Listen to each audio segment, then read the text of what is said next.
Sini semakin ke sana, ocehan yang dilontarkannya membuat sudut mulut Shoyan menjadi kaku, senyuman di wajahnya tiba-tiba menghilang. Kata-kata penghinaan itu membuat hatinya tak bisa menahan luapan emosi lagi, dan jelas, siapa hati yang tidak tahan jika rekan wanitanya dipermalukan sampai tidak memiliki wajah di hadapan banyaknya orang. Shoyan segera menghilang dari tempatnya berpijak melancarkan tinju kerasnya, menghasilkan suara dentuman ledakan rendah sampai menghabisi mereka semua. Hanya dengan begitu, mulut mereka akan berhenti untuk mengusik kehidupan orang lain.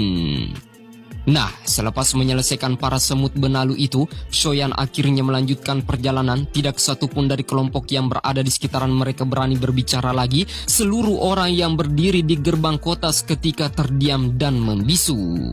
Hanya dalam beberapa waktu saja Shoyan menempuh perjalanan singkatnya, mereka bertiga akhirnya tiba di sebuah pintu masuk, namun ada seorang penjaga yang berada di sana mencoba menghalangi jalannya. Dia berkata bahwa kawan, pintu masuk ini secara khusus sudah diatur untuk dimasuki oleh seorang ahli Do Hwang saja. Silakan kembali jika kau belum mencapai tahap itu. Dan Shoyan lantas berkata, bagaimana bisa kau mengidentifikasi apakah orang yang datang adalah seorang ahli Do Hwang, padahal kekuatanmu sendiri belum mencapai bintang 5 doang? Setelah mendengarkan kalimat itu, seketika sosok pria berjubah kuning itu pun akhirnya mulai yakin pemuda yang berada di hadapannya sekarang bukanlah sosok pemuda yang biasa-biasa saja.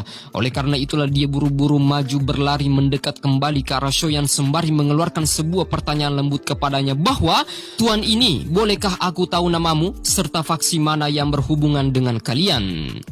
Shoyan kemudian menjawab, mencoba membalik namanya menjadi Yan Shou, dan dia tidak terkait dengan faksi apapun, atau lebih tepatnya hanyalah seorang kultivator bebas. Setelah memperkenalkan dirinya, maka lelaki berjubah kuning itu pun akhirnya memperbolehkan kelompok Shoyan untuk mengikuti pelelangan besar yang akan segera diselenggarakan.